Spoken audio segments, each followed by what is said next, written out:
Hey guys, it's Ken with Noobler. I'm here with Frank. Frank, how's it going? Good. And we're talking about Virtua Fighter 5 Showdown, correct? Final Showdown. Final Showdown. The Final Showdown. So for people who haven't really played a Virtua Fighter game in a while, or who haven't played Virtua Fighter 5, can you kind of give them like a little introduction to this game? Yeah, so the big difference between this and probably the last Virtua Fighter that you saw was Virtua Fighter 5. Sure. Fighter 5, is that the team redid all the animations. So we got it here in the background here, but redoing all the animations in a fighting game is very important because now the game really communicates back and forth to you. Sure. Before, like, you're like, oh, what kind of cheap hit was that? Like, where the hell is that from? Well, now there's none of that. There's like, Everything kind of makes sense. Everything makes sense. So another myth in Virtua Fighter is like, it's super technical. Like, I need to like practice day and night for a whole year and I'll be okay at it. But that's not true with this game. It's not really true with the series in general. But by redoing the animations, now when you play the game, there's a fluidity to it. I mean, not only does it look good, but now you can read the battle. Right. So you don't need to know every single character's moveset. So you know when like someone's gearing up for something, you know it's going to be a high attack. You know it's going to be a low attack. You can kind of prepare yourself for it. If you're bracing for it, then you'll be able to like defend against it. Sure. Versus, you know, like, oh my God, what was that? And you have no idea what happened, kind of thing. Now, Virtua Fighter 5, of course, came to the States a while ago, like years ago now.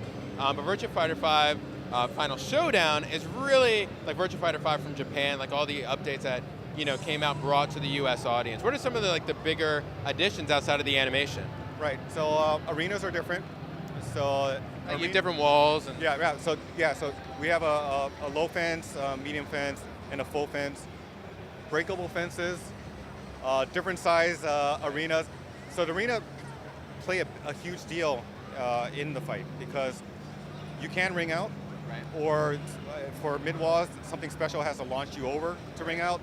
I mean, that's a good point because in some levels, you can just do a simple combo to do a ring out. Others, you have to do launcher into that. If it's going to be like one of those mid-walls, other times you're pinned up against the wall and someone's always going for a launcher, right. To counter, to send them out. So you guys really were able to introduce some very interesting fighting game mechanics that aren't really present in a lot of games. Right, so it's very dynamic. So when you look at at whatever level you're playing and you're like, oh, there's a full wall there, certain characters have wall moves. So you're like, oh, well, if he's knocking me close to this wall, I've got to be careful because he might do this wall move against me, and then the next level when you play, that wall's not there anymore. So you don't have to worry about that, but you can worry about ringing out.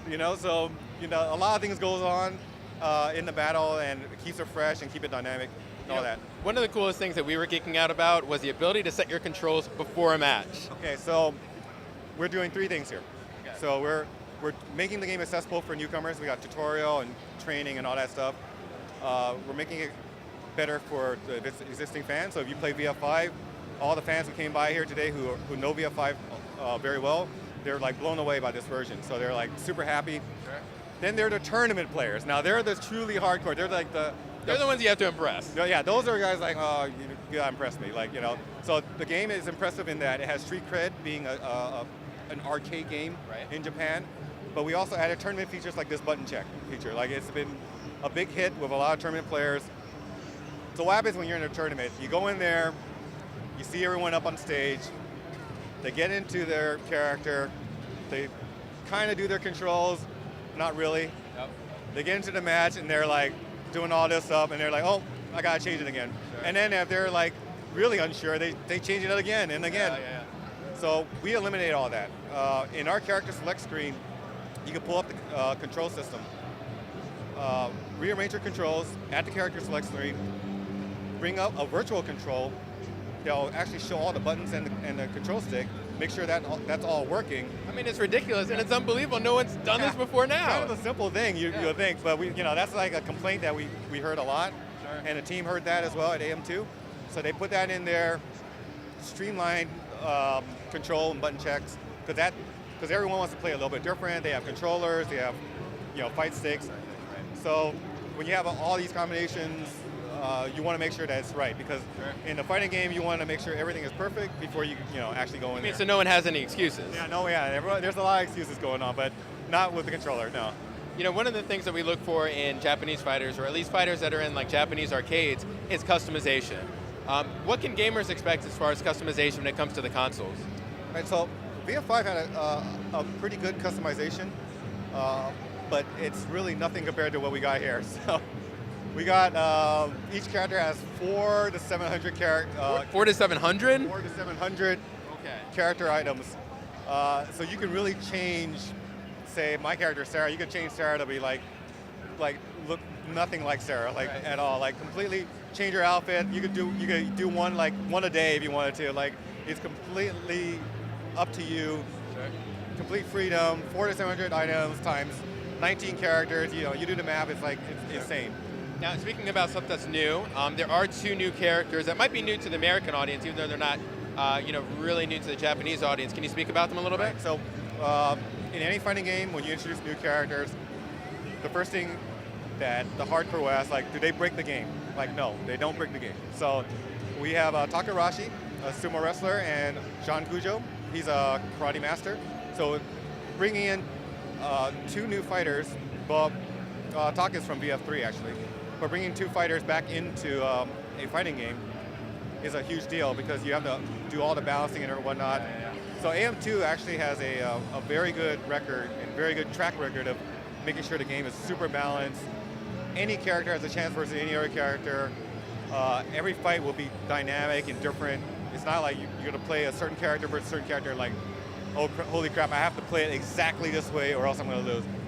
There's a lot of creativity in the battle, but at the same time, it's very fair. Wow, that's fantastic. So, with all this stuff going on, when can we expect it to hit consoles? So we're having a good time at PAX. We're showing it to new audiences and old fans as well. Look for announcements soon, but it's going to be a summer release. We'll announce price and release date pretty soon. And this is going to be Xbox Live, PSN, correct? So XBLA, PSN. You don't need 5 to play. It's a standalone game. It's a full game. Don't worry about having 5 if to play it and whatnot. Right. And I know you guys made advancements in the netcode. There's lobbying now. So we keep on going. So we have a lobby system where the netcode gives priority to whoever's fighting. So right. 2 players who are fighting, they have the priority over the netcode. The other 6 will have voice chat, and we'll be able to watch the fight at the same time. So you could. You're talking about, like, when you said trash talk, you meant real trash talk. Trash talk. So you got nice. 8 of your buddies in there. You're playing against another guy. I mean, it's also good for like training too. So you and your friends are playing together. You could help each other out. Like, hey, have you ever tried doing this, or what are you about doing this? So it's there for enjoyment for trash talking, but it's also there to like have a community and be with your friends and have a good time. Right. Well, I mean, everything sounds good. It sounds like you made a ton of adjustments. So congratulations. We look forward to seeing it this summer. Thanks so much, Frank. Cool. Thank you. Thanks a lot.